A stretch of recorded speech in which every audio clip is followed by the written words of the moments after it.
also being joined by Ambassador Pradeep Kapoor at this point in time.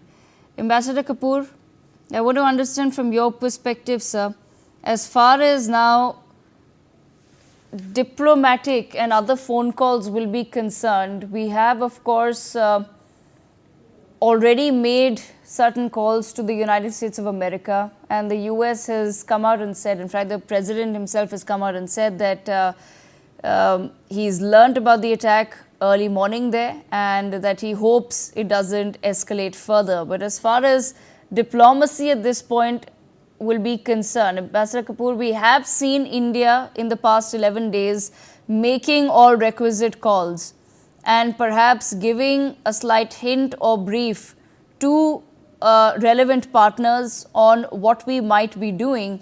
However, now that we have already carried out these 9 precision missile attacks on terrorist hideouts and sites in Pakistan, what really become the next steps diplomatically? We have to see and understand is how to take this to a logical conclusion and what are the resources required to take this to a logical conclusion.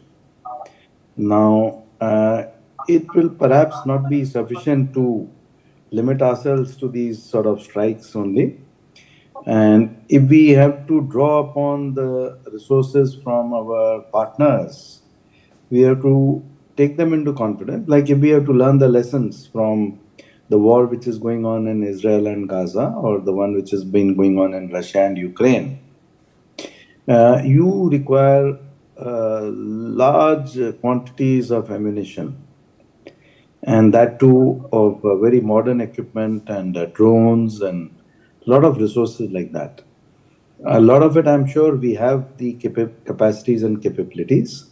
But if you're measuring up against, a country like Pakistan, which is supported by China, so it is not the era where you should venture out on your own completely, like on us as a lone country.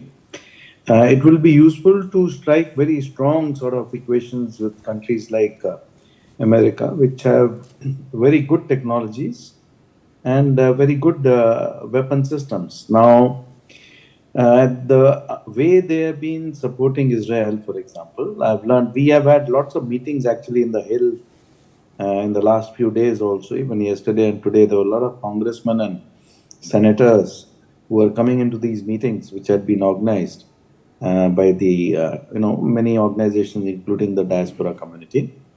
The congressmen and senators at their level are expressing very strong support, and we have been asking them as to what other things the US can do to support India at this critical juncture.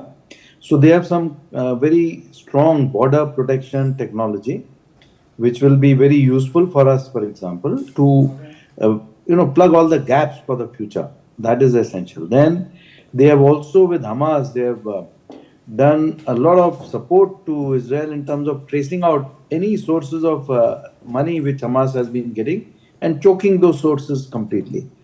So similarly, since Pakistan is actually an army with a country, and it gets its oxygen mainly from some international agencies like the IMF and the World Bank. How do we stop those sources of money coming continuously into Pakistan? How do we put conditionalities on Pakistan? How do we ask the international community to put very strictly enforceable conditionalities on Pakistan? How does the world declare Pakistan as a terrorist state and put it under the FATF guidelines? Secondly, we also have to ask US to implement very, very forcefully all the agreements of not using the F-16 planes against India, etc., so that Pakistan is told very clearly that these are not to be used against India. These were sent for terrorist control purposes. Also, you have to sort of apply sanctions on that country. You have to, make sure that Commonwealth takes action of throwing them out of the Commonwealth itself. So lots of those steps will be required to be taken simultaneously so that they understand that the full focus of the world is on them and they have to behave not only now but for the future.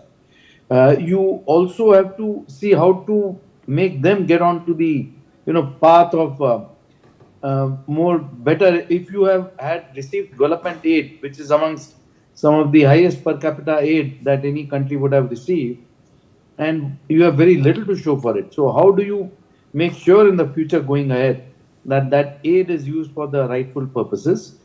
So all these steps are essential, but one of the most important steps which the Western world has to take is to take control of the nuclear weapons so that they cannot go around blackmailing in a very sort of callous manner.